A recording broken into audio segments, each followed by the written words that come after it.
Olá, pessoal, tudo bem? Vamos dar sequência então à nossa conversa aqui sobre a parte de agricultura. Na aula passada a gente falou apenas de aspectos teóricos, né, da agricultura. Na verdade, na parte da aula passada a gente viu o aspecto mais importante de estudos teóricos da agricultura, que é justamente o conceito de sistemas agrícolas, né? Eu citei a vocês aí o livro do Marcel Mazoyer e do Laurence Roudin, que estabelece o conceito do que é um sistema agrícola, e eles dizem que estudar os sistemas agrícolas é fundamental para a gente entender, primeiro, as diferenciações ao longo do tempo, né? Como é que em cada momento a agricultura se desenvolveu, mas, acima de tudo, as suas diferenciações geográficas. E a partir da aula de hoje a gente vai dar sequência a essa ideia, primeiro discutindo algumas características de alguns sistemas agrícolas peculiares que a gente encontra no mundo. Então, vamos detalhar o sistema agrícola americano, vamos falar do sistema agrícola europeu e alguns comentários também sobre o sistema agrícola chinês e israelense, os sistemas chamados coletivistas, que apesar de raros ainda são utilizados em alguns países do mundo. Na sequência, nós vamos detalhar melhor a agricultura brasileira do ponto de vista da agricultura mais moderna, ou seja, do moderno agronegócio, né? Na aula passada, a gente distinguiu o que é esse setor da economia, um setor tecnológico, um setor de altíssima produtividade, voltado à produção de commodities, né? Conceito muito importante que a gente tratou em outras partes da matéria, mas apareceu de novo na semana passada, né? Na aula da semana passada. E nós vamos discutir como, em alguns aspectos, essa agricultura dá muito certo, quais são os produtos e onde eles são produzidos, né? Para depois, na aula 3 a gente falar do outro lado da agricultura brasileira, que é a agricultura familiar, né? Antes da sequência, gente, muito importante lembrar do seguinte detalhe: a sua prova do vestibular não é só uma prova de classificação, ela é uma prova de triagem de perfil de aluno. Então, o vestibular não quer só saber se você conhece a matéria, mas se você tem a cara da universidade em que você quer estar ano que vem. E o que a maioria das universidades procuram num candidato hoje, gente? Primeiro, que ele tenha uma noção de visão científica mínima, que ele saiba analisar problemas a partir de várias fontes, a partir de várias interpretações, que ele saiba comparar distintas interpretações, que ele saiba avaliar a consistência de cada uma delas. Para tornar isso um pouco mais palpável, eu vou dizer a vocês que o vestibular quer, e as universidades querem a partir do vestibular, é um aluno que seja equilibrado, é um aluno que seja capaz de olhar os vários prismas diante de uma situação ou de um problema. É afastar-se ou distanciar-se da presença de alunos que tenham posturas radicais ou sectárias no sentido de só enxergarem um lado da questão. E isso na questão agrícola fica muito visível, né? Desde aquele aluno mais afinado com os aspectos conservadores, que acredita que os sem terra são um bando de vagabundo, que a única agricultura decente do Brasil é a agricultura empresarial. Este aluno não vai entrar na universidade, tá? Ou pelo menos se ele escrever isso na prova, ele não vai entrar na universidade. Aí você já vai dizer, não, a universidade é comunista, não, porque o contrário também é verdadeiro. Se você for no caminho de acreditar que apenas a agricultura familiar e camponesa é importante, desprezando o peso que o agronegócio tem na economia mundial e particularmente brasileira, você também não vai entrar na universidade que você quer. Então, aproveite essa oportunidade aqui de falar de agricultura para você entender o peso de cada um dos sistemas agrícolas que nós vamos tratar, né? A partir da aula de hoje também na que vem, o agronegócio comparado com a agricultura familiar brasileira, para você criar essa capacidade de elencar pontos fortes ou pontos fracos de cada um desses sistemas agrícolas. Não tem problema se você tem simpatia por uma causa de um ou de outro, mais de um lado ou mais do outro, desde que você saiba analisar os méritos e também as fraquezas do seu próprio lado e do outro lado, né? Então, em suma, gente, o que o vestibular vai ajudar a triar é se você é um aluno ponderado, se você é um aluno equilibrado na hora de tratar com argumentos, o que é base para uma compreensão científica do mundo. Bom, passando então aqui a nossa conversa sobre campo brasileiro e agricultura mundial, a gente começa com a parte de agricultura no mundo, mostrando especificamente o tema da diferenciação geográfica, ou seja, como é que a agricultura variou de país para país, de região para região do mundo, né? São as diferenças espaciais da agricultura que serão tratadas a partir desse momento. Começamos com a análise da agricultura americana, que tem 4 características fundamentais. Em primeiro lugar, a agricultura americana é uma agricultura feita em médias propriedades. Não existe muito nos Estados Unidos a propriedade pequenininha, como a gente tem em várias regiões do Brasil, principalmente Sul e Nordeste, mas também não existe o que a gente convencionou chamar aqui no Brasil de latifúndio. A maior parte das terras dos Estados Unidos são médias propriedades, que vão variar aí entre 30 e 60 hectares de extensão. Tá? Uma extensão, um hectare, aliás, desculpem, 10 mil metros quadrados, para vocês terem uma ideia. Né? Então, dificilmente você vai achar terras menores, mas também maiores do que isso. Quer dizer, nós estamos diante de um país onde existe uma distribuição de terra priorizando médias propriedades, mas na mão de vários proprietários, de vários produtores.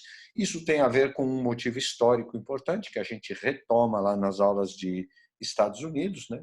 Que é uma legislação chamada de Homestead Act, assinada na metade do século XIX, um pouquinho antes lá da Guerra de Secessão, da Guerra Civil. Este ato, essa legislação, ela pode ser considerada uma espécie de reforma agrária, porque era uma legislação que autorizava famílias americanas a se tornarem proprietárias de terras que não tivessem dono no interior dos Estados Unidos, desde que essas terras não excedessem um determinado tamanho. Né? Depois eu vou detalhar melhor como isso foi feito e principalmente o impacto que isso teve, obviamente, sobre as populações que viviam nessas terras, porque não existiam terras realmente sem dono, mas sim terras que estavam sob domínio de povos nativos, né? De povos indígenas, nativos, para falar mais corretamente. E houve um verdadeiro genocídio praticado no interior americano para que fosse feita esta ocupação, mas essa ocupação acabou tendo um efeito similar a uma reforma agrária, no sentido de que milhares de americanos puderam ter terras. No mesmo momento em que o Brasil negava o acesso à terra à maioria dos seus concidadãos, como veremos isso mais à frente, tá? Bom, segunda característica importante do sistema agrícola americano vai dialogar diretamente com a aula passada, ele é um sistema intensivo. Vimos que o que define o sistema intensivo de agricultura é a sua elevada produtividade. Discuti isso com vocês na aula passada, não vou repassar demais esse tema, tá? Mas produtividade não é simplesmente o volume de produto, é o volume de produto relativo a uma unidade diária. É quantas toneladas por hectare ou alqueire eu consigo produzir, e na agricultura americana a produtividade é muito alta, por motivos que vocês já devem intuir, né? Elevado grau de mecanização, os americanos usam maquinária agrícola de grande porte, cada vez mais elaborado, o uso de sementes, ou no caso de criação de animais, espécies selecionadas, inclusive os OGMs, que a gente já discutiu na aula passada, né? Os transgênicos, o uso de insumos químicos, né?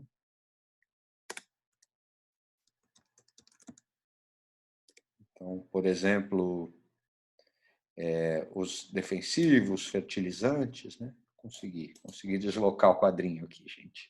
Então, insumos químicos, além de mão de obra qualificada, quer dizer, é o ramo tecnológico da agricultura, né? Deixa eu fazer a ligação aqui para não ficar confuso. Quer dizer, então, com esse investimento todo, os americanos conseguem ter uma agricultura que é extremamente produtiva, usando, inclusive, pouquíssima mão de obra. Estima-se que os Estados Unidos produzam algo em torno de 1/5 do produto agrícola do mundo, usando apenas 2% da sua PEA. Isso mostra que o campo dos Estados Unidos é um setor realmente dinâmico, como eu já vi sugerido na aula passada, muitas vezes o campo até mais dinâmico que algumas estruturas urbanas ou até industriais. Terceira característica importante da agricultura americana, gente, ser estruturada em grandes cinturões especializados, chamados belts, onde um cultivo é prioritário e os demais vão ser usados apenas como forma de reposição de nutrientes, né? Então temos aqui esse mapa aqui, que saiu com todos os escritos em cima, dos grandes cinturões agrícolas americanos, né?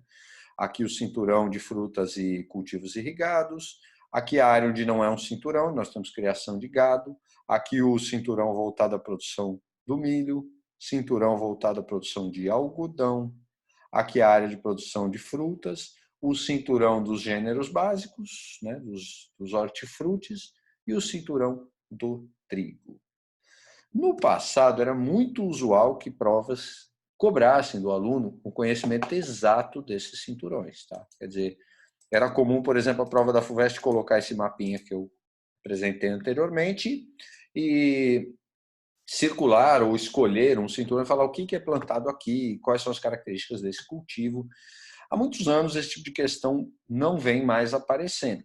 Pode até aparecer, mas não é uma questão frequente na prova. A não ser quando se fala de cinturões industriais, né? O Sunbelt, do qual a gente já falou lá, mas aí não tem nada a ver com o tema original, que é o cinturão aplicado para uma área especializada de cultivo agrícola.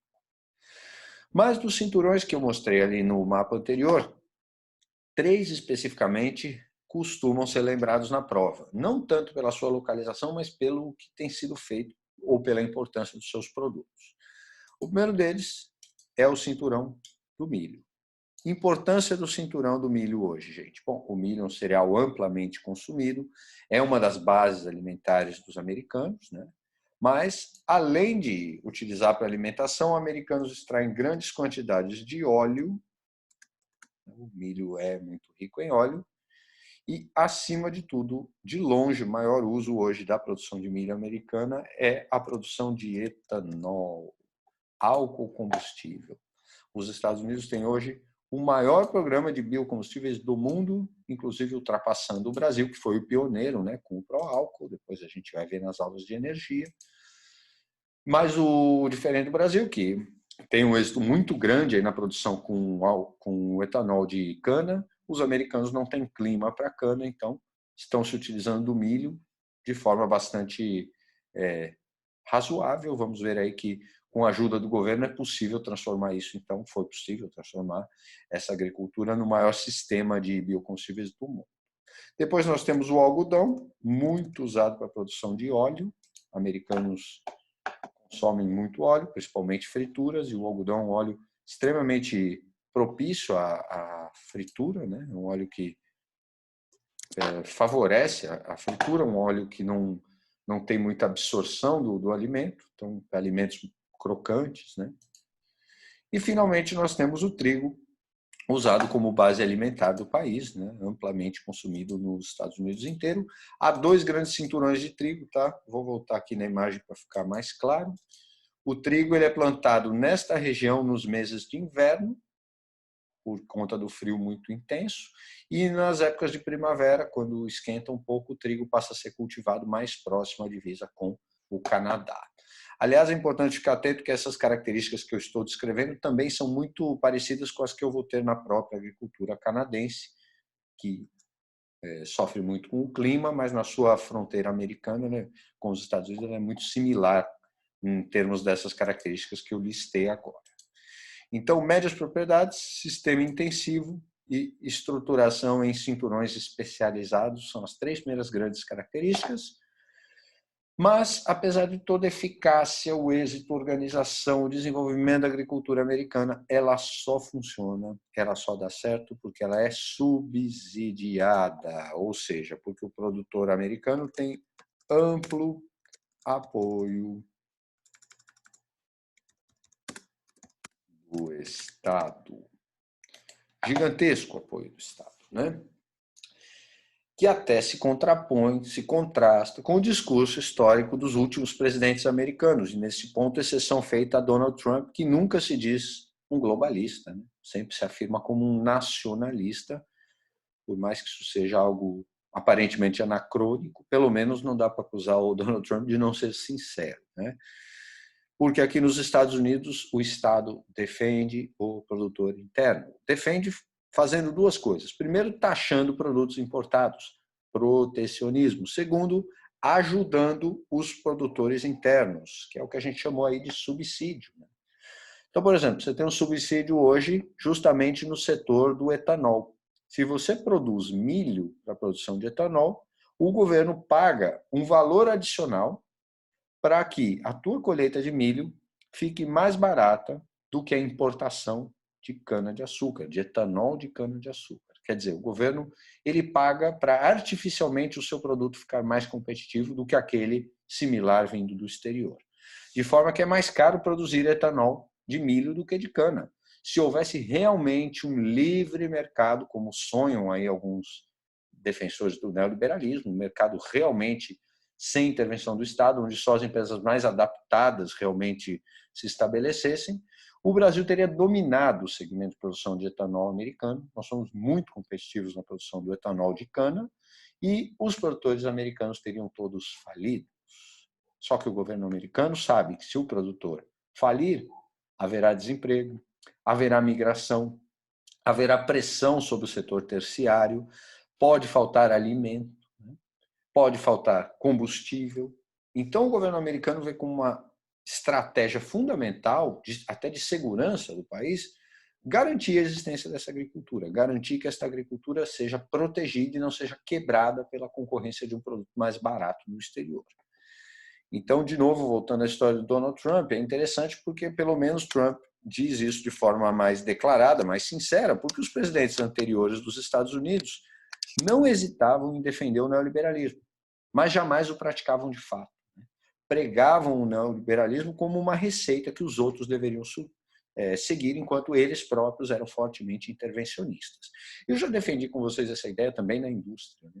Quando expliquei aquela teoria do economista sul-coreano, do Chang, que diz que os países ricos frequentemente adotam a estratégia de chutar a escada, né? Eu subo, chego ao nível de desenvolvimento à base de Estado e depois eu digo, não, Estado atrapalha a economia. Eu chuto a escada pela qual outros países poderiam ascender econômica e socialmente. Bom, dito tudo isso, então, fechamos aqui as características do espaço agrícola americano. Tá? Se você quer saber mais detalhes sobre esses cinturões, né, então é importante aqui localizar o do algodão, que eu disse que é para óleo vegetal, o do milho para o etanol e o do trigo. Esses são os mais cobrados. Aqui não é exatamente um cinturão, mas a Flórida é um grande produtor de laranja, inclusive rival do Brasil. Tá? Então, se você achar interessante memorizar isso aqui, né, pode ser que apareça aqui laranja, laranja e outros citros são comuns, como o próprio limão. Aqui na região da Califórnia, gente, frutas irrigadas, com destaque absoluto para o cultivo das uvas vinícolas. A Califórnia é hoje um grande produtor de uva vinícola, né? E uvas de excelente qualidade, inclusive rivalizando hoje com o mercado francês de vinhos. Depois nós temos essa área grande aqui, que não é um cinturão agrícola, essa é uma área de clima semiárido, então aqui predomina a pecuária de corte. Pecuária. Pecuária de corte. E finalmente esta região, americanos vão chamá-la Dairy Belt, é uma área onde você tem produtos de cultivo de consumo rápido, que precisam ser transportados a distâncias menores. Hortifrutis, verduras, frutas mais delicadas, né? Então, são chamados, chamado de hortifruti, o cultivo aqui. O nome técnico que a gente usa em geografia é chamar isso de cinturão verde, né?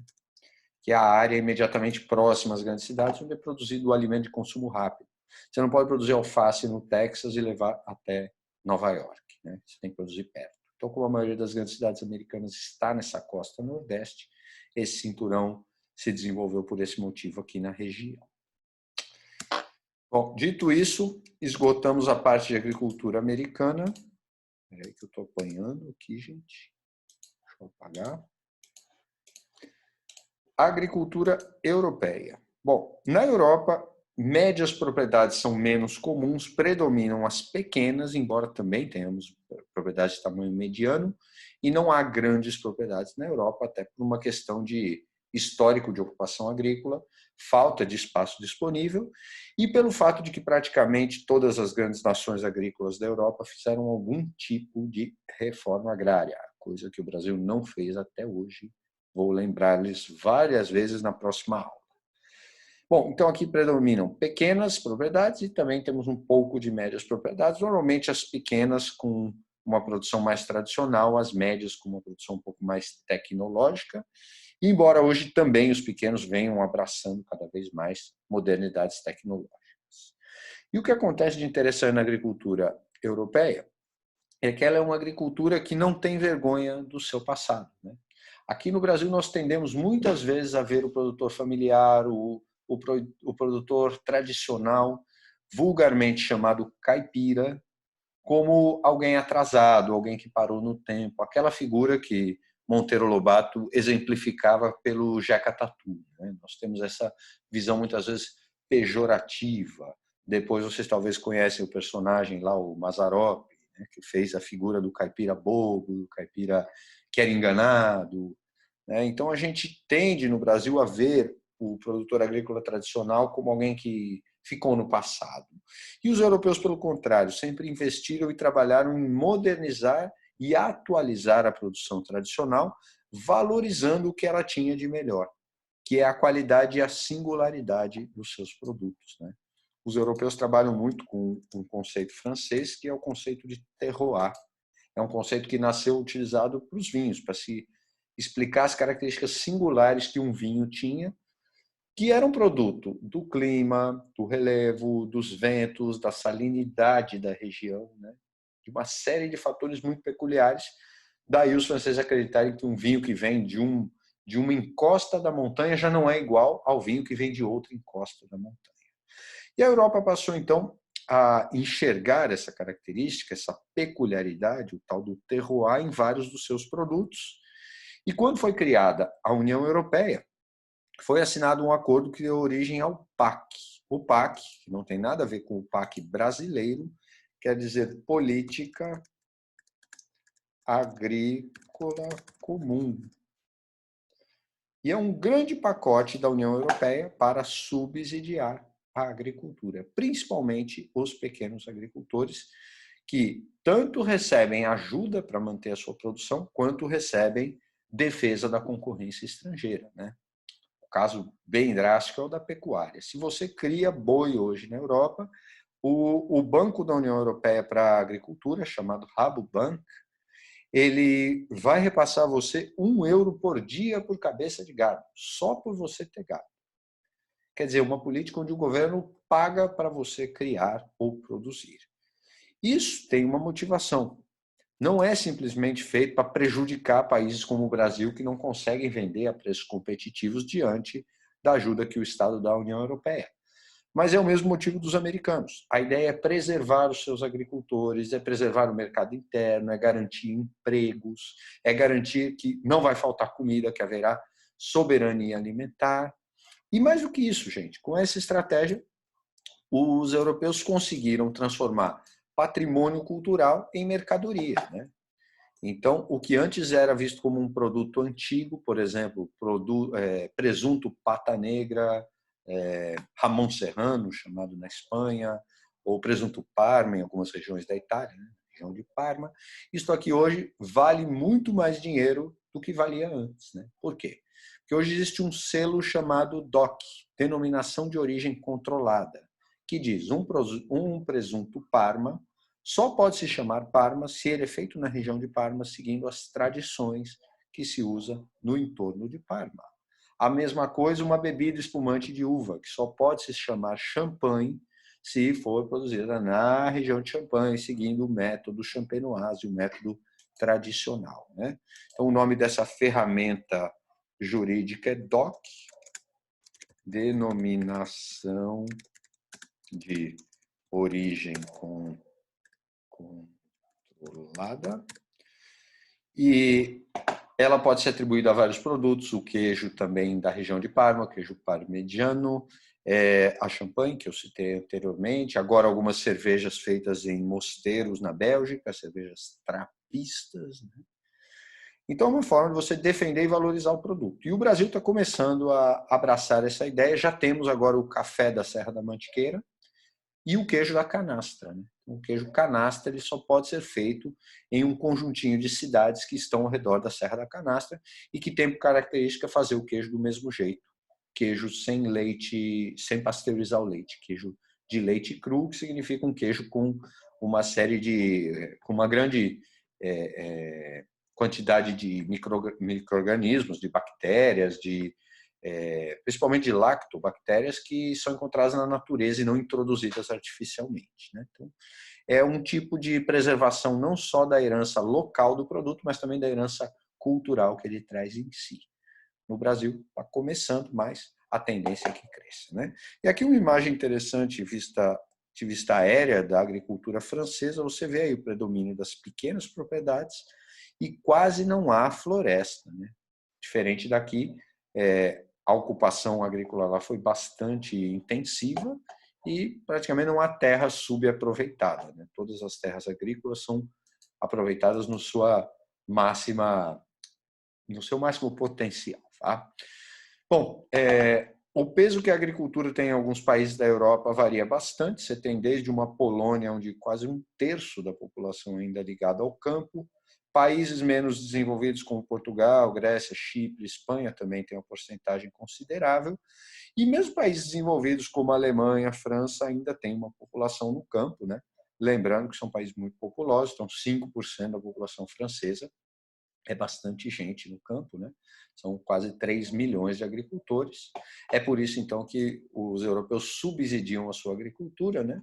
Este é um quadro que já está um pouco desatualizado, mas ele dá uma ideia do que é o subsídio agrícola, né? Ele mostra quanto em cada tipo de produto europeus e americanos gastaram para impedir a concorrência estrangeira. Então, por exemplo, leite é um mercado fortemente protegido, carne bovina, carne brasileira até hoje não entra na Europa por falta de preço, né?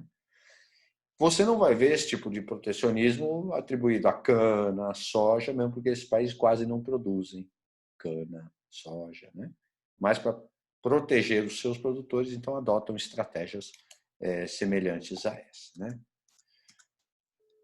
Bom, feita essa caracterização, então, da agricultura na União Europeia, eu passo para comentar dois sistemas bem rapidamente, o sistema de Israel e o da China, que são sistemas que tiveram na sua história um traço diferente, muito diferente, aliás, da maioria do mundo, que foi a insistência em agriculturas coletivistas. Num sistema coletivista, ninguém é dono da terra, né? Estamos diante de um sistema onde a propriedade da terra é coletiva, a propriedade dos meios de trabalho também é coletiva e o que é colhido e vendido é dividido entre os produtores.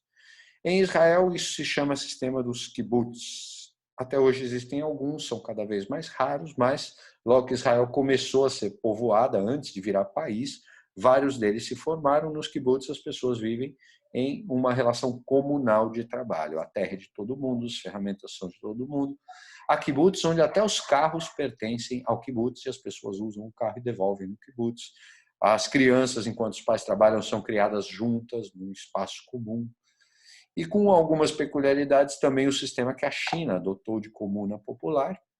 A China teve uma experiência terrível de reforma agrária, que começou bem com a redivisão de terras, mas depois houve a tentativa de Mao Tse-tung de modernizar a indústria, e com isso se exigiu muito sacrifício da agricultura.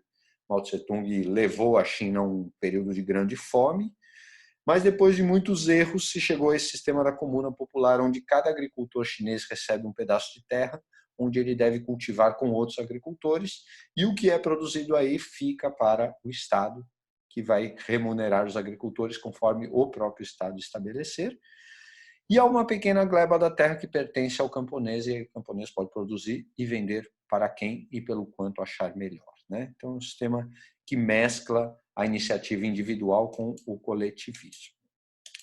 Tem aqui algumas imagens. Esse aqui é uma imagem de kibbutz, né? Aqui, em alguns kibbutz, o nível de integração é muito grande, viviam realmente como grandes famílias.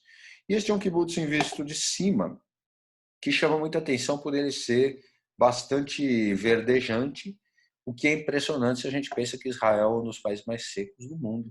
O nível de precipitação, o nível de chuva em Israel é mais ou menos a metade do que a gente tem no sertão nordestino. Então, aqui nós temos um grande exemplo de aplicação tecnológica e de superação das limitações do meio natural à base de técnica. E essas aqui imagens das primeiras comunas populares, né?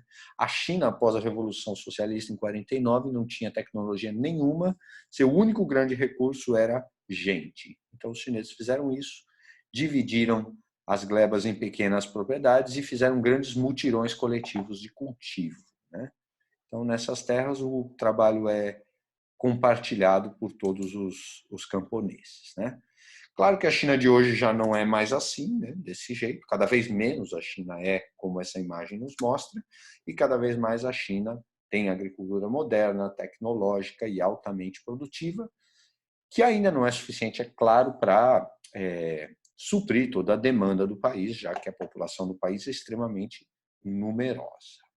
Aliás, olhando o mapa da China, gente, é importante você lembre que algumas provas, como a FUVEST, já cobraram um conhecimento mínimo da agricultura chinesa, que está diretamente ligado aos estudos de clima, né? Porque nesta região aqui da China, que tipo de agricultura nós vamos ter? A agricultura que condiga, que seja condizente com o clima da região. Essa é uma região de clima tropical de monções. Então vamos ver aqui muito plantio de arroz e de chá, que são algumas das bases da alimentação dos chineses, né? O arroz amplamente consumido como cereal, né? E o chá que se difundiu na região há milênios, quando se percebeu que era mais seguro tomar água fervida do que água pura das nascentes, né? Então, frequentemente as pessoas tinham problema com contaminação de água. O hábito do chá se difundiu por uma questão de segurança alimentar e até hoje é amplamente consumido. Em algumas regiões, inclusive, os chineses nem tomam chá, tomam apenas água quente, com uma tradição mesmo desse aspecto de saúde alimentar. Bom, esta região aqui, nordeste da China, onde está a Manchúria, que nós já vimos, uma importante região industrial, já não tem clima tropical. Aqui o clima é temperado e se destacam os cultivos como o trigo e o milho. Clima temperado, trigo e milho.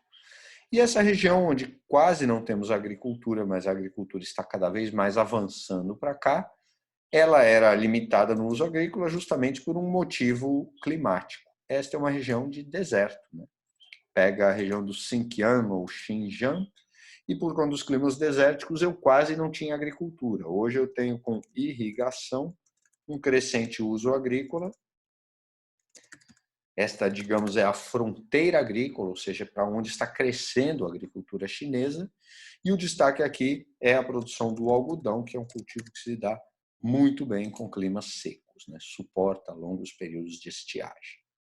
Então é importante você ter essa noção e saber fazer essa correlação de clima. Aqui tropical de monções, aqui temperado e aqui clima semiárido, né? E lembrar que aqui está a fronteira agrícola, aqui a grande área para onde vai se expandir a cada dia a agricultura chinesa, que cada vez mais terá o desafio de alimentar uma população muito numerosa e cujo padrão de vida vem se elevando, portanto, o consumo agrícola também vem se elevando. Bom, dito isso, passamos à discussão sobre o agronegócio no Brasil, né? Sobre o Brasil, em primeiro lugar, nós vamos lembrar que o agronegócio, apesar de estar ligado à agricultura, é hoje um ramo extremamente moderno da economia capitalista. O campo brasileiro é muito tecnológico. Em algumas regiões não deve nada para Estados Unidos, Europa, China, quando não as supera, né? Há segmentos, por exemplo, de produção de soja em algumas áreas, onde o Brasil é ainda mais produtivo que os Estados Unidos, por exemplo. Esta produtividade elevadíssima está diretamente ligada, claro, ao emprego maciço de insumos e produtos tecnológicos, né? De novo, amplo uso de sementes ou raças de animais selecionados, tá? Tudo que eu estiver falando aqui sobre agricultura também se aplica à pecuária. Vamos ter aqui o uso de defensivos, fertilizantes e, acima de tudo, muito maquinário agrícola, né? Tudo isso ajuda a explicar por que o Brasil é hoje um dos maiores mercados agrícolas do mundo, tanto para a compra de equipamento, trator, insumo, semente, quanto para à venda de produtos, né, que vão ser amplamente produzidos. Mesmo aqui no Brasil, gente, não podemos acreditar que o fato de a gente ter um agronegócio bem sucedido seja obra apenas do acaso ou tampouco apenas da iniciativa dos produtores. É claro que a iniciativa dos produtores é importantíssima, foi muito ousado todo o movimento, por exemplo, nós vamos ver de agricultores brasileiros avançarem em direção ao centro-oeste, mas nada disso teria acontecido se não fosse a participação do Estado, principalmente a partir de uma empresa chamada Embrapa, Empresa Brasileira de Pesquisa Agropecuária. Um dos raros e interessantes casos de empresa estatal no Brasil extremamente eficiente, né? Porque existe hoje uma certa visão de que tudo que é estatal é ruim e ineficaz, assim como existe uma certa visão de que trocar o que é estatal pelo que é privado resolve todos os problemas.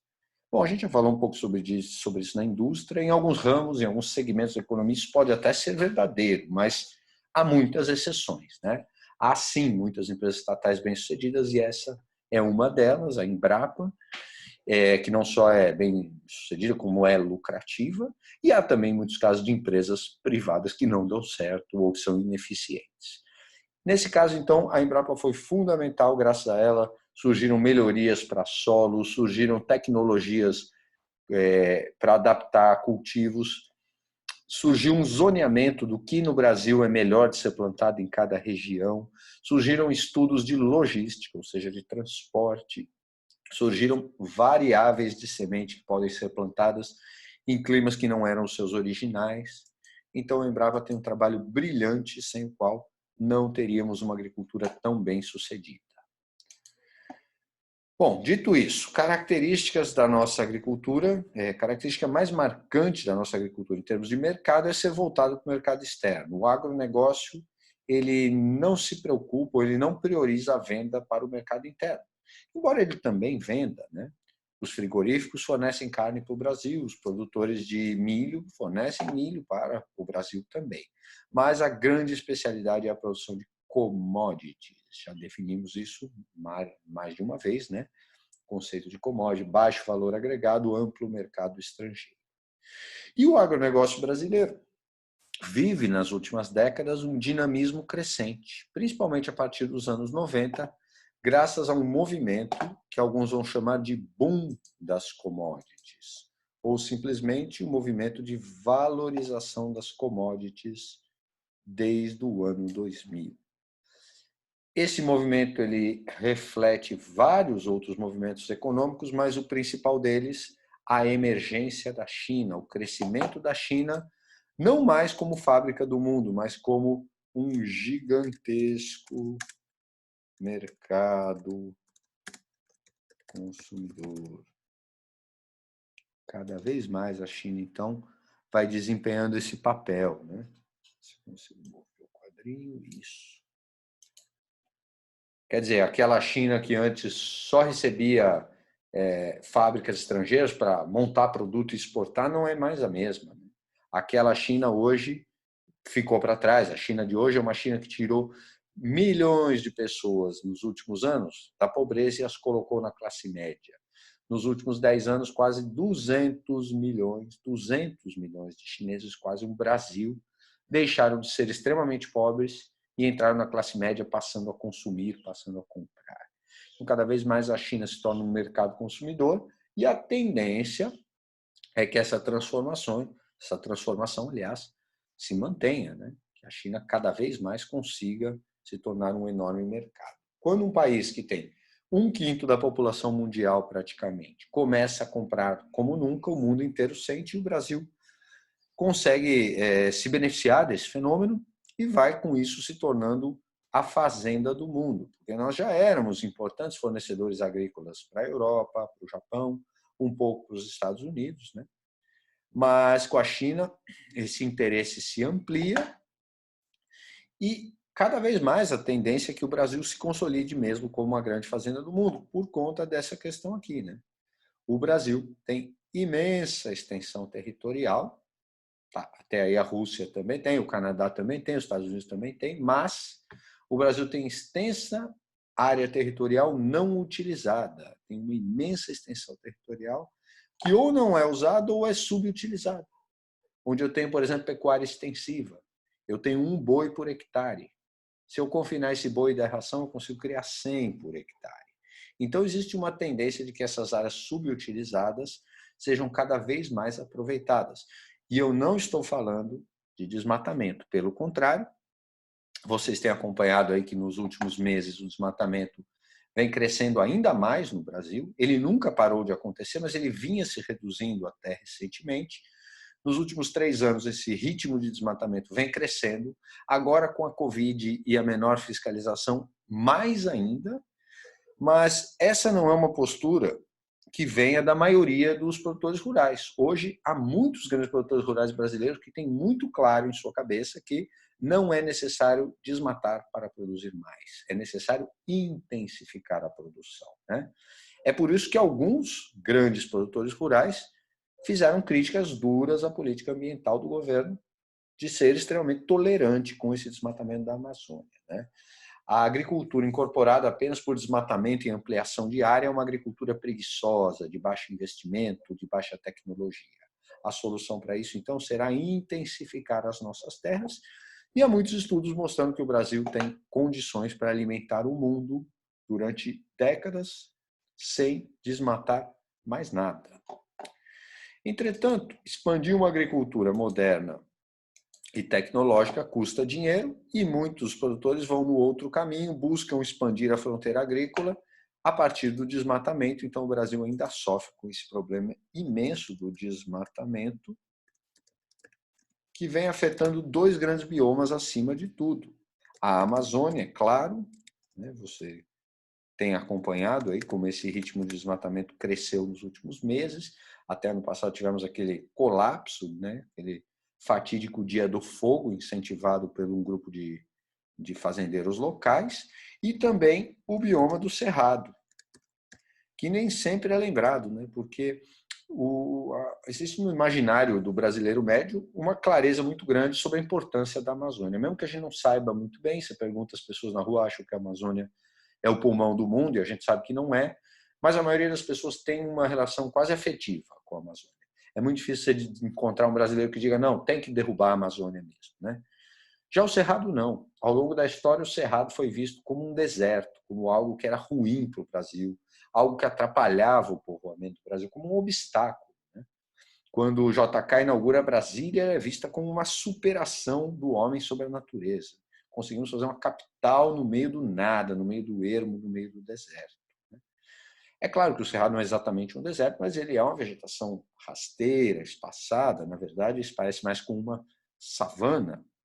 E hoje nós sabemos que essa savana pode ser extremamente produtiva, mas por conta desse sentimento, as pessoas não têm o mesmo nível de comoção quando o Cerrado é desmatado. Muitas vezes o Cerrado é mais desmatado que a Amazônia. Aliás, atualmente, em termos de superfície, a gente tem o Cerrado perdendo muito mais superfície do que a Amazônia, justamente por essa percepção que só agora começa a surgir de que o Cerrado é um bioma importantíssimo e riquíssimo.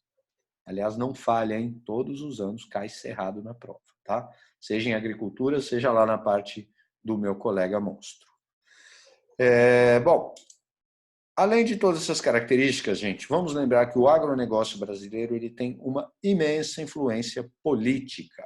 Hoje, dos 513 deputados que nós temos, cerca de 200 são ruralistas, ou seja, estão ligados ao agronegócio e aos seus interesses.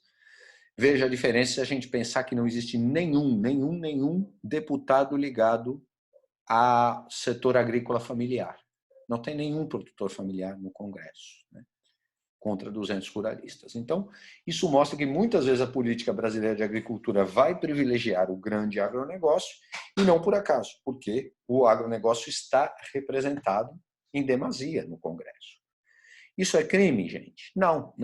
Isso é consequência de mau comportamento eleitoral. As pessoas elegeram 200 ruralistas, tá? E não são só ruralistas que votam. Quer dizer, muita gente que não tem interesse algum no agronegócio elegeu líderes do agronegócio. Então, o voto é a culpa disso, né? A democracia muitas vezes espelha os desejos dos seus povos, que nem sempre são positivos, tá? Depois eu vou falar mais sobre essa influência e sobre esse atrito que existe hoje entre os modelos do agronegócio e a agricultura familiar. Mas na aula de hoje a gente só vai falar da parte mais bem sucedida aí da agricultura empresarial, começando com os produtos, destacando, aliás, os produtos que o Brasil tem maior êxito em produzir e exportar, né? Começo com a soja. A soja é hoje um produto de grande destaque na economia brasileira, está sempre entre os 5 maiores produtos de exportação, é também uma grande safra no Brasil, o Brasil é um dos maiores produtores do mundo, junto com a Argentina, Paraguai e Estados Unidos. E o uso da soja está ligado a 2 aplicações. A principal e mais nobre delas é a produção de farelo. O farelo de soja, muito proteico, é usado no exterior principalmente para produção de ração animal. Este é o principal motivo de se produzir tanta soja no Brasil. Exportar farelo para a produção animal ou o grão inteiro para ração animal. Muitas vezes, o grão de soja também passa por unidades de processamento, por cais, por complexos agroindustriais, onde ele é espremido e o óleo é separado da fração proteica. Então, o Brasil exporta também muito farelo e fica muitas vezes com óleo, que é muito usado aqui para alimentação no plano doméstico. Bom, é muito importante que você se lembre, gente, que quase sempre no Brasil, onde há soja, eu tenho também milho. Em alguns casos, além do milho, eu tenho também algodão, em sistema de alternância. Plantei soja, colhi soja, na sequência milho ou algodão.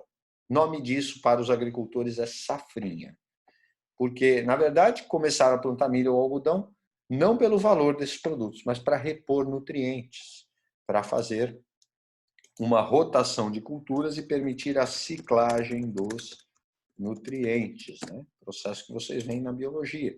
Algumas plantas absorvem nitrogênio, por exemplo, os cereais, e outras o fixam, as leguminosas, que vocês estudam lá, aquelas pequenas estruturas que estão nas raízes das leguminosas, né? Que permitem a fixação do nitrogênio ao solo.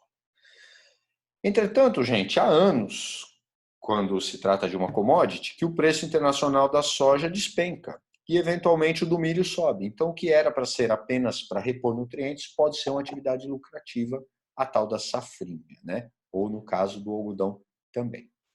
Então, o que era uma prática, a gente chama de edáfica, né, de preservação do solo, ela se torna agora uma prática também econômica de alternar cultivos e garantir um pouco de segurança ao produtor, né? E se a soja cair muito de preço, ele tem o milho e o algodão. Bom, sobre a geografia da soja no Brasil, gente. Quando ela chega no Brasil, ela é um cultivo que não se adapta à maior parte do clima tropical. Então, ela é plantada no sul devido à presença, ao predomínio dos climas mais frios, clima subtropical. Climas subtropicais, pronto. E nos anos 70 e 80 ela chega ao Centro-Oeste graças a um programa chamado Polo Centro. Polo Centro é um programa de estímulo ao povoamento do Centro-Oeste. Por esse programa, agricultores, principalmente da região sul, podiam comprar terras a preço muito barato no Centro-Oeste brasileiro.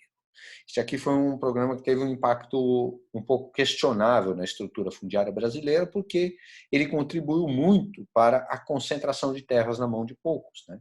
O agricultor que tinha 100 ou 200 hectares no Rio Grande do Sul, no Paraná, vendia essas terras e ia para o Centro-Oeste e comprava 50 mil hectares, 100 mil hectares. Então, nós temos fazendas gigantescas, quase do tamanho de alguns estados brasileiros, que começam a se formar graças a esse programa, que também só deu certo pela atuação da gloriosa, da bem-sucedida Embrapa, que eu citei agora há pouco, que criou variedades tolerantes ao nosso clima. Chama-se aclimatação, você ir cruzando variedades e chegando a cultivares que suportam climas que não são os seus originais. Hoje a gente planta soja em Rondônia, por exemplo. Até nas franjas da Amazônia a gente planta soja. E também uma técnica que é muito usada no Brasil inteiro hoje, que é a calagem.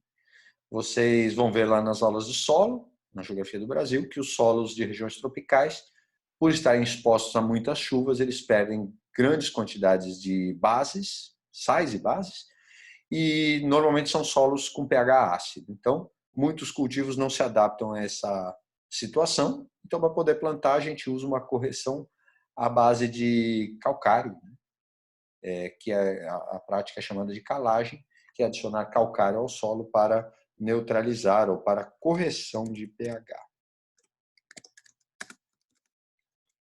Qualquer agricultor minimamente informado hoje, mesmo os pequenos, né, levam solo para fazer uma amostra no laboratório. Aqui em Campinas, por exemplo, o laboratório público muito bem sucedido também, que é o IAC, né, o Instituto Agronômico de Campinas, ele faz e ele já pergunta para qual cultivo você quer, já sai uma recomendação de quantidade de calcário e porcentagem de cálcio que esse calcário tem que ter para você corrigir o solo, né?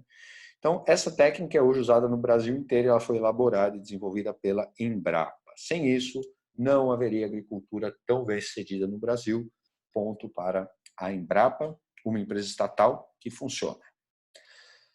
Bom, a partir dos anos 90, a soja ganha mais extensão e chega ao oeste da Bahia, ao sul do Maranhão, formando uma grande faixa de produção, não só de soja, mas também de algodão, chamada de Matopiba, Maranhão, Tocantins, Piauí, Bahia, e vai chegar também às franjas da Amazônia Legal, né, os limites da Amazônia. O Brasil só não vai melhor na soja por um motivo que não tem a ver com a soja, mas sim com o transporte. O grande desafio para o Brasil expandir ainda mais a sua agricultura, exportar ainda mais produtos agrícolas é suprir os gargalos, superar os gargalos logísticos. O que acontece no Brasil? Quando eu vou escoar a soja, eu tenho pouquíssimos portos e ferrovias que permitam fazer esse serviço. Então, toda a safra de soja vai para poucos portos, como o Porto de Itaqui, no Maranhão, o Porto de Santos ou o Porto de Paranaguá, no Paraná.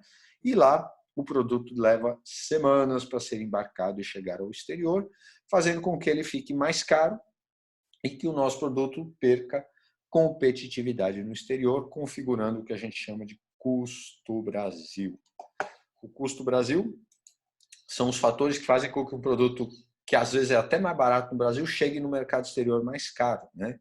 Como os problemas de transporte deficitário, né? Transporte ineficiente, a burocracia,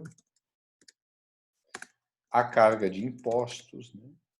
Mas de todos esses itens, de longe, o problema de transporte é o maior de todos que o Brasil tem, né? Isso explica um fenômeno muito interessante. A soja brasileira no campo é mais barata que a soja americana. Mas no mercado exterior a soja americana é mais barata, porque em 3 dias o americano joga a sua soja num trem, do trem é jogada numa barcaça e a barcaça leva para o resto do mundo. Nós não, né? Colocamos majoritariamente em caminhões, os caminhões frequentemente quebram, demoram, chegam no porto e encontram uma fila extensa. Então o Brasil ainda patina nesse quesito, que é tão difícil ser resolvido, que requer investimentos enormes, né, para poder ser ainda mais a fazenda do mundo. Custo Brasil. Bom, então aqui o mapa da produção de soja brasileira. Como disse a vocês, chega primeiro nos estados do sul. Até hoje são grandes produtores, Rio Grande do Sul e Paraná principalmente. Depois avança pelo centro-oeste, né? Temos principalmente a cidade de Sorriso, no Mato Grosso. Temos a cidade de Dourados, Mato Grosso do Sul, que é uma área importante. Temos também a região sul aqui de Goiás, né? Que é muito forte. E, mais do que tudo, a soja avançou para o Triângulo Mineiro, leste de Goiás, e a região do Matopiba, né? Maranhão, Piauí, Tocantins e Bahia. Matopiba. Bom, passando agora à cana. A cana tem uma importância histórica enorme, é o primeiro grande ciclo econômico da história brasileira, né? No começo chegou ao Brasil pelo litoral nordeste, que ainda hoje é uma região importante de produção de cana. Alagoas, Sergipe e Paraíba estão entre os maiores. Poderíamos somar também Pernambuco, né? Ficou de fora aqui, Pernambuco, como grande produtor. Esses estados produzem sem ter o mesmo nível de tecnologia do resto do país, mas ainda são importantes produtores, principalmente de cana para açúcar. Mas o mercado da cana foi revolucionado nos anos 80, quando foi lançado o programa Proálcool. Nós vamos depois detalhar melhor o Proálcool, lá na parte de fonte de energia, mas o Proálcool foi um programa do governo para estimular a produção de etanol a partir de cana para uso combustível. Foi feito em parceria com a indústria desenvolveu o motor a álcool, e com isso a cana começou a avançar para uma nova região que é o Oeste Paulista, principalmente para o entorno da cidade de Ribeirão Preto, que ficou muito rica nos anos 80 graças ao crescimento desse segmento. Era apelidado na época de Califórnia brasileira. Um certo otimismo, é verdade, né? Mas o crescimento da renda foi muito grande, a cidade cresceu muito. Então, o estado de São Paulo se tornou um grande produtor e, aliás, daqui para frente não perdeu mais a posição. O estado de São Paulo é hoje, de longe, o maior produtor de cana. Embora você tenha um pouco de cana no centro-oeste, no norte do Paraná, e ainda uma produção expressiva aqui no litoral nordeste, São Paulo ainda mantém essa dianteira. Bom, do ano 2000 em diante, o mundo viveu uma série de convulsões políticas que fizeram com que o preço do petróleo subisse, as guerras do Afeganistão, do Iraque, as crises envolvendo Hugo Chávez e a Venezuela. E com isso surgiu um interesse crescente em pesquisa com biocombustíveis, né? Outros países, além do Brasil, começaram a se interessar pelos biocombustíveis e a produção de cana se expandiu pelo centro-oeste. Acreditava-se que o Brasil ia ser o grande reservatório de energia renovável do mundo, mas isso não aconteceu ainda, graças aos subsídios que europeus e americanos aplicam para proteger suas produções. Os europeus protegendo a beterraba, os americanos protegendo principalmente a produção de milho. E é importante você lembre, gente, que apesar da cana ser um ramo tecnológico da agricultura brasileira, muitas vezes ela ainda está relacionada a trabalho precário. Originalmente era o trabalho dos temporários, dos trabalhadores volantes, os chamados boias frias,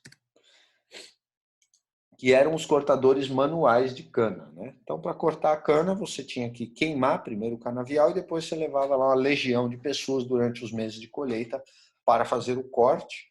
O corte da cana é um trabalho muito pesado, muito fisicamente muito estafante. Morriam dezenas de camponeses, de trabalhadores de boias-frias todos os anos por excesso de trabalho, quando não por picada de escorpião ou de cobra. E alguns anos atrás começou a surgir uma série de restrições ao corte manual da cana. Ele continua ocorrendo em algumas regiões do país, mas ele é cada vez mais raro, né, embora ainda aconteça. Aqui no estado de São Paulo isso foi possível com a proibição das queimadas, né? Então hoje o produtor que queimar o seu canavial ele paga multa. Então, como não é possível queimar, não é possível colher a cana manualmente. Mesmo assim, muitos boias-frias ainda trabalham em algumas atividades paralelas à situação da cana, como, por exemplo, remover obstáculos à passagem de maquinário. Então, ainda hoje temos problemas com trabalho precário, com trabalho em condição insalubre nos canaviais brasileiros. Então, aqui está a área mais densa do cultivo de cana no Brasil, né? Então, notem que o estado de São Paulo é de longe a área com maior extensão. O oeste de Minas e o norte do Paraná também aparecem, né? E aí o Mato Grosso do Sul, Goiás e um pouquinho do Mato Grosso também tem canaviais, né? E aqui no litoral nordestino, as áreas mais tradicionais de produção. Passando ao café, você vai lembrar que a gente já discutiu na parte de indústria, o café tem uma importância fundamental e tem uma relação direta com a história da industrialização brasileira. E na metade do século XIX, quando o café começou a ser produzido no Brasil, ele era primeiro plantado no Vale do Paraíba. O Vale do Paraíba é aquela região que separa São Paulo do Rio de Janeiro, onde está São José dos Campos, onde está Taubaté. E o motivo número um foi a presença de solos basálticos, né, que vocês estudam lá nas aulas de Brasil, os chamados solos terra roxa, de coloração avermelhada, muito ricos em minerais inorgânicos, né? E o café, então, se espalhou por todo o Vale do Paraíba, já apareceu várias vezes na prova de você, por exemplo, gravuras ou pinturas do Portinari, né, de cafeicultores aí no Vale do Paraíba. Mas, para plantar café, se desmatou tanto a Mata Atlântica na região que começou a haver uma queda do volume de chuva, derrubando a produtividade dos cafezais. A partir da segunda metade do século XIX, com esse impacto, né, com esse desmatamento causando queda de produtividade, o café começa a se deslocar para um novo eixo, começa a migrar para o oeste do estado de São Paulo, a região de Campinas, em direção a Ribeirão Preto e a outras cidades, né? É muito incentivado pela construção de ferrovias, a mais importante delas, a Trans-Noroeste, né? A Ferrovia Noroeste, desculpa, que liga Campinas a Bauru. E vamos lembrar que no Oeste Paulista também o café esteve diretamente relacionado à introdução do trabalho livre. A partir do começo do século XX, também café no sul de Minas Gerais, das regiões de montanha não muito alta. O café é muito sensível tanto ao calor extremo quanto às geadas, e o norte do Paraná. De 2000 em diante, variedades mais selecionadas de café começam a se espalhar pelo Cerrado Mineiro e Baiano. Hoje, algumas cidades da Bahia que estão em região montanhosa, né, acabam se destacando na cafeicultura. O Espírito Santo, que é um estado muito montanhoso, mas relativamente quente, então também não muito sujeito a geadas, e também áreas de Minas Gerais e São Paulo, com ênfase especial no crescimento do segmento gourmet.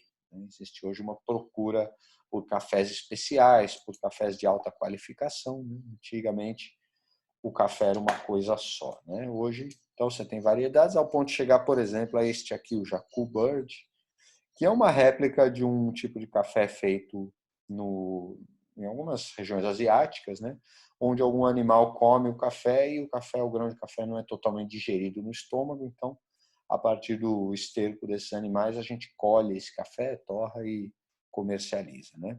Inclusive, no Mercado Livre você encontra o café feito do pássaro jacu, e ele é um café bastante valorizado, né? Custa aí base de 20, 30 reais, 100 gramas de café, né? Quer dizer, ele é mais caro, 100 gramas é mais caro que o preço médio de 1 quilo de café.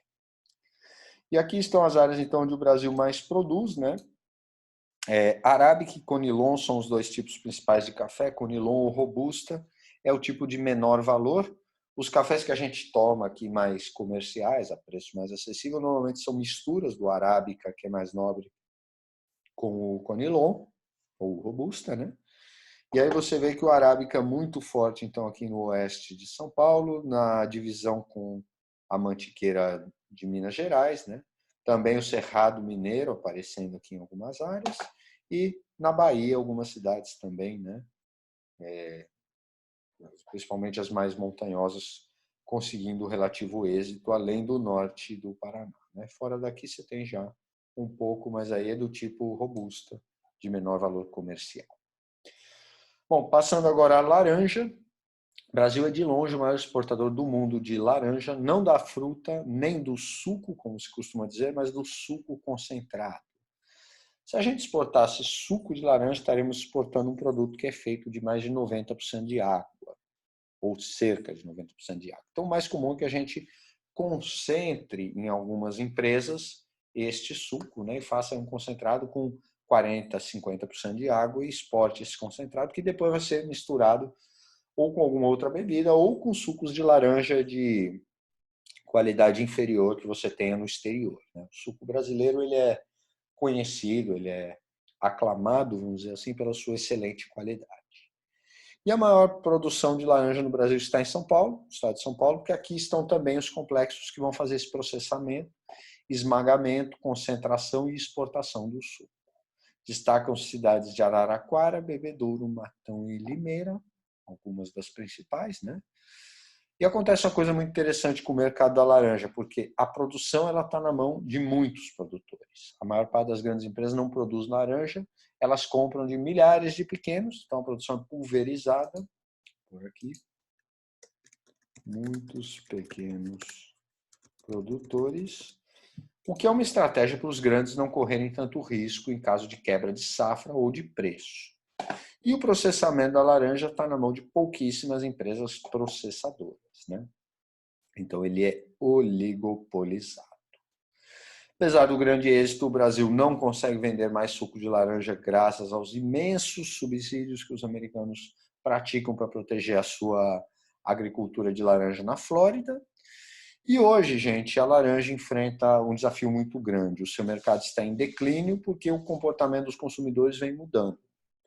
Há 20 anos atrás se tinha uma ideia de que o suco de laranja era muito nutritivo, ele era saudável, oferecia vitamina C. E hoje essa tendência começa a ser questionável porque há outros alimentos com propriedades funcionais, né? Você tem hoje toda essa demanda por chás com seus antioxidantes, ou sucos de produtos que tenham propriedades, né? Então, suco de romã, suco de goji berry, suco de amora, né? Então, a tendência de consumo do suco de laranja ela está estagnada, por isso esse mercado vive hoje um momento um pouco complicado. Mesmo assim, o Brasil continua sendo o maior do mundo, né? Então, aí estão quem são os nossos compradores, né? A União Europeia, de longe, o maior comprador do nosso suco, e o Brasil, de longe, o maior exportador de suco, né? Bom, aqui você tem as cidades que produzem suco de laranja. Cuidado com a leitura desse tipo de mapa, tá? Porque esse mapa ele é feito em cima do Brasil dividido por cidade. Então, isso aqui, ó, tudo isso aqui é uma cidade só. Não quer dizer que isto aqui produz mais laranja do que isto aqui, porque é maior, tá? Isso é só a área do município. Eu vou saber o tamanho da produção pelo nível de gradação da cor. Quer dizer, quanto mais perto dessa cor escura, desse marronzinho, que eu só tenho em algumas áreas aqui, mais produção de laranja. E o amarelinho, menor produção. Você vê que tem laranja praticamente no Brasil inteiro, mas em grande quantidade mesmo é o interior de São Paulo, aí de longe, a região que se destaca.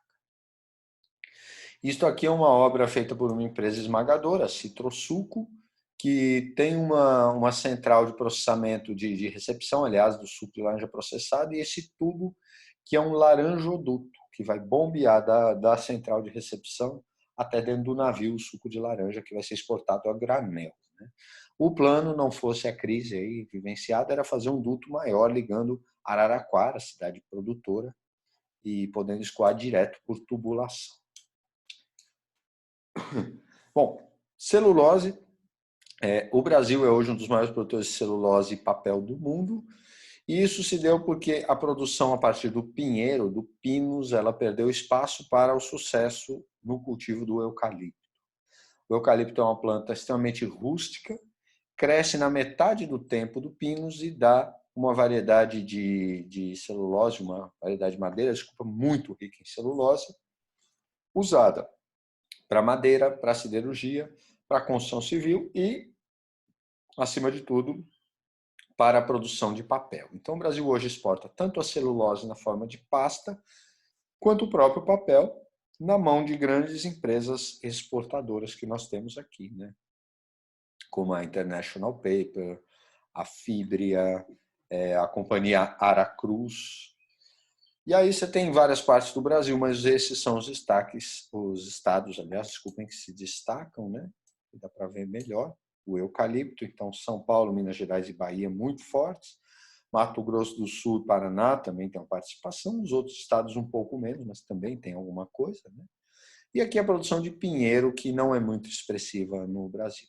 Pinos é mais comum no Paraná e Santa Catarina, devido ao hábito de usar a sua madeira para a construção civil, tudo, mas hoje ele vem perdendo muito espaço para o eucalipto, inclusive porque a maior parte da produção de eucalipto hoje é transgênica, né? Enquanto o eucalipto comum levava aí cerca de 7 anos, as variedades transgênicas no máximo 5 anos e meio, algumas até menos do que isso, e a densidade é muito maior, né? Mostrando então que ele vai produzir muito mais metro cúbico por hectare, ou seja, o rendimento, a produtividade é maior. Finalmente, para comentar o trigo é um dos raros cultivos agrícolas que o Brasil não exporta, pelo contrário, o Brasil tem o trigo como sua base alimentar, né? Quase todo brasileiro come pão diariamente, mas a gente não consegue produzir bem aqui. O trigo tem origem exótica, não é nativo, né? E tem um nível baixo de adaptação ao nosso clima. A gente até produz nos estados do sul e um pouco em São Paulo e até em Minas, mas é um trigo de qualidade ruim a gente exporta para a produção de biscoito, de bolacha e muitas vezes compra derivados de melhor qualidade, né? A farinha, aliás, de trigo de melhor qualidade, que vem normalmente da Argentina, do Canadá ou dos Estados Unidos. Então, está aí a produção brasileira de trigo, né? Um pouquinho em Minas e São Paulo, mas muito forte no Rio Grande do Sul. Passando ao segmento de carnes, vamos lembrar que o Brasil aqui também é uma potência, né? E aqui nós temos a importância de ter um produto que não é simplesmente um produto agrícola, ele é um produto agropecuário processado, né? O Brasil quase não exporta o animal completo, o animal vivo, mas exporta já os cortes de carne, né? Isso ajuda a agregar um pouco de valor à produção. E desde 2005 o Brasil tem vendido cada vez mais carne graças ao crescimento imenso da China, ao crescimento da demanda também dos países árabes, e aí o Brasil adaptou seus matadouros aos preceitos da religião islâmica, vou mostrar já já. E também foi possível porque o Brasil permitiu, alguns anos atrás, a formação de grandes empresas oligopolistas, grandes players como JBS, BR Foods e Marfrig. Contei essa história lá na parte de indústria, política de campeãs nacionais, né, que passou a tolerar certos oligopólios, vendo-os como forma de tornar o Brasil um país capaz de mandar empresas para o exterior, com influência crescente no exterior. Mesmo assim, o Brasil ainda tem grandes dificuldades em entrar no mercado americano e europeu. Nesse caso aqui não é protecionismo declarado, taxas que eles cobram na nossa carne, mas sim uma barreira fitossanitária. Eles alegam que deixar a carne brasileira entrar nos seus mercados cria o risco de contaminação por febre aftosa. É verdade que o Brasil teve alguns anos atrás casos de febre aftosa, embora hoje já esteja bastante controlada, né? Mas muitos analistas acreditam que isso seja mais uma desculpa do que um argumento verdadeiro para limitar a entrada da carne no mercado. Esse argumento é muito forte na União Europeia. Nos Estados Unidos ele já caiu, né? Os americanos já abriram parcialmente o seu mercado ao Brasil, então o Brasil é um grande exportador de carne para os Estados Unidos, né? Hoje JBS Friboi comanda quase 20% do mercado de carne dos Estados Unidos, né? Então risquei aqui para você lembrar que essas barreiras não se aplicam mais aos Estados Unidos. Do ponto de vista da distribuição das criações no Brasil, gente, Centro-Oeste é a grande região produtora de bovinos, bovinos de corte, tá? Boi para exportação ou consumo de carne. São Paulo, cidades como Araçatuba, Presidente Prudente e Barretos, e a região do Triângulo Mineiro, em Minas Gerais, Uberaba, Uberlândia, Araguari. O Brasil também tem uma produção expressiva de bovinos para leite, mas o Brasil não exporta leite porque o nosso consumo é muito maior do que a nossa oferta. Então, diferente do que a gente tem com o bovino de corte, o nosso mercado interno é que absorve toda a produção leiteira. Destaque para São Paulo, Paraná e Minas Gerais, que são grandes criadores de gado leiteiro, né? A FUVEST fez uma questão interessantíssima, correlacionando o aumento do consumo de leite e derivados com a melhoria das condições de renda do brasileiro nos últimos anos, né? Na verdade, isso foi alguns anos atrás, a crise ainda não tinha se instalado, então existia essa percepção de que o brasileiro, ficando menos pobre, estava consumindo mais, e uma das coisas que ele estava consumindo mais eram derivados de leite. Então, o mercado interno cresceu bastante. Além disso, o Brasil é um grande exportador também de aves e porcos, né, e suínos, concentrados principalmente no Paraná, em Santa Catarina, na região da cidade de Chapecó, e São Paulo também tem uma produção expressiva, né? É um rebanho brasileiro, quer dizer, tem boi no Brasil inteiro, mas destaque especial para o Centro-Oeste, o Sul e o Oeste paulista, além do Triângulo Mineiro. E aqui a produção de aves, né, de frangos. Então, muito forte Paraná, Santa Catarina e Rio Grande do Sul. Um pouco menos em São Paulo, mas também muito presente, né? E aí espalhado em algumas outras poucas regiões, é bem mais raro a gente ver, né? E este aqui são os selos que os frigoríficos brasileiros perseguem hoje. Este é o selo halal, ele quer dizer que o animal que está sendo exportado para o mercado árabe foi abatido conforme os preceitos da religião islâmica. Muito parecido com os preceitos exigidos pela religião judaica, que exige o abate kosher. Então, por exemplo, essa imagem é feita num frigorífico, onde você tem lá um representante islâmico um mulá, por exemplo, né? Que faz uma oração toda, existe todo um ritual correto para o abatimento, né? Sem esse selo aqui, os países árabes ou os judeus não compram a carne brasileira. Então, o Brasil vem se especializando neste segmento. E para fechar, um Brasil que mudou muito nos últimos anos, né? O Brasil da fruticultura irrigada, excetuando aqui a laranja, estamos pensando na enorme revolução tecnológica que aconteceu no semiárido nordestino, a região mais seca do país, a região que antigamente era chamada região problema, por ser seca demais, fez uma revolução tecnológica imensa e hoje é a maior produtora brasileira de melão, uva, manga, goiaba, inclusive amplamente exportadas, né? Todas as frutas aqui com altíssimo teor de açúcar, produção altamente tecnológica, utilizando estufas para diminuir a perda de água por evaporação, para conter o calor extremo, usando uma técnica de irrigação chamada de gotejamento, que permite, com muito pouca água, obter excelentes resultados, e usando variedades de plantas adaptadas aos climas mais secos e principalmente mais quentes, a gente fez essa enorme revolução no semiárido nordestino, né?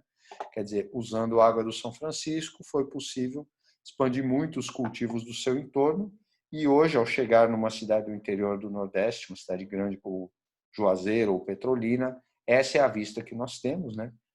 De grandes áreas de cultivo de uva, de melão, de manga, altamente tecnológicas, com irrigação, né? Aqui uma área lá de produção de uva muito bem sucedida, muito fértil, e esse aqui é a técnica do gotejamento. Então, o gotejamento ele é uma revolução aí na história do Nordeste. Foi desenvolvida justamente em Israel, né, que a gente comentou no começo da aula. Israel tem metade das chuvas aí da região e consiste nesta mangueira que tem microfuros. Esses microfuros vão pingando gotinhas no pé das plantas.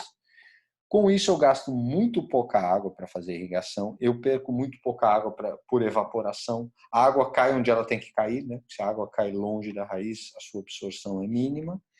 E, acima de tudo, eu evito formar um excesso de sais acumulados na água, né? No solo, desculpa. Porque é muito comum em regiões de clima seco que a gente, ao fazer muita irrigação, tenha muita evaporação e muito sal ficando acumulado na água, comprometendo a fertilidade dos solos, como aconteceu no caso clássico lá do Mar de Aral, onde os russos começaram a fazer um projeto de irrigação, salinizaram tanto o solo que o projeto teve que ser abandonado e a agricultura foi inviabilizada. Bom, com isso, então, fizemos aí um percurso pela agricultura brasileira, né?